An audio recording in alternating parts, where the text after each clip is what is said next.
Car घर ही नहीं बीवी भी मिलती है किराए पर। 1 महीने से लेकर 1 साल तक मिल जाती है किराए पर बीवी। 15,000 से लेकर 4 लाख रुपए तक हो सकती है इसकी कीमत। चाल ढाल और खूबसूरती की ज्यादा है डिमांड। आपने अक्सर घर, कार, यहाँ तक कि ज्वेलरी भी किराए के लिए सुनी होगी, लेकिन अगर मैं आपसे कहूँ कि किराए पर बीवी भी मिलती है, वह भी एक से बढ़कर एक खूबसूरत, तो आप कहेंगे कि शायद मैं मजाक कर रहा हूँ।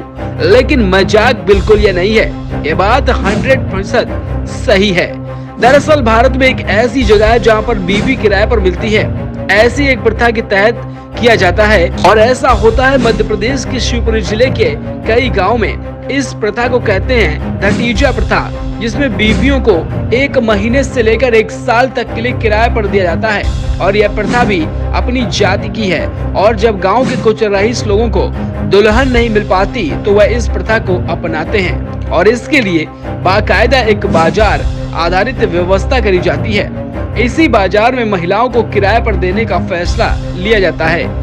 धटीजा प्रथा के तहत एक ऐसा समय होता है और हर साल ये मंडी लगाई जाती है। इसमें शामिल होने के लिए दूर दूर से खरीदार और पुरुष भी आते हैं। इसके अलावा आपको जानकर हैरानी होगी कि यहाँ कुंवारी लड़कियों के अलावा शादीशुदा महिलाएं भी आती हैं और सबके चाल चलन को देखकर उनकी रकम तय की जाती है और खरीदार एक तय समय के लिए लड़की या महिलाओं को अपनी पत्नी बनाकर अपने घर ले जाते हैं। जानकारी के मुताबिक मंडी में लड़कियों की कीमत 15,000 रुपए से शुरू होकर 4 लाख रुपए तक होती है। खरीदारी लड़कियों की चाल ढाल और खूबसूरती को देखकर उनकी कीमत लगाते हैं पुरुष।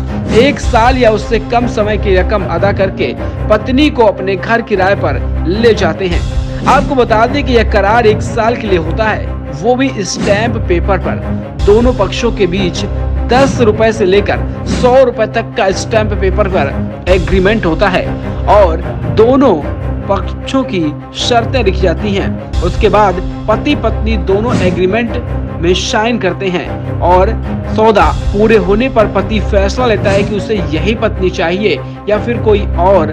अगर उस शख्स को यही अपनी पत्नी दोबारा चाहिए तो मंडी जाकर दोबारा एग्रीमेंट बनवाना होता है और रकम अदा करनी पड़ती है।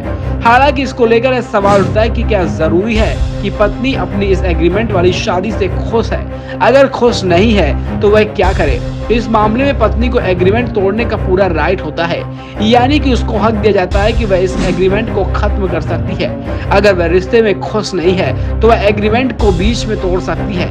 हालांकि ऐसा करने के लिए उसको स्टैंप पेपर पर शपथ पत्र देना होता है और खरीदार को उसकी तैराश भी लौटानी पड़ती है।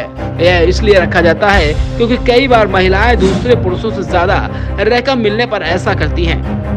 इस वजह से इस शर्त को रखा गया है। आपको जानकर हैरानी होगी कि इस प्रथा का चलन सिर्फ मध्य प्रदेश नहीं बल्कि गुजरात के भी कुछ गांवों में है। हालांकि यह कुप्रथा कई दशकों से चली आ रही है, लेकिन अब कई सामाजिक संगठनों की वजह से यह धीरे धीरे बंद हो चुकी है। लेकिन चोरी छिपे आज भी इस कुप्रथा को निभाए जाने की संभावना है। वैसे इस कुप्रथा को लेकर आप क्या कहना चाहेंगे? हमें कमेंट सेक्शन में अपनी राय जरूर बताइएगा। बाकी देश और तमाम दुनिया खबरों के लिए हमारे चैनल से जुड़े रहिएगा। हमारे चैनल को लाइक, सब्सक्राइब और फॉलो करना न भूलें। Bureau report, UP voice news.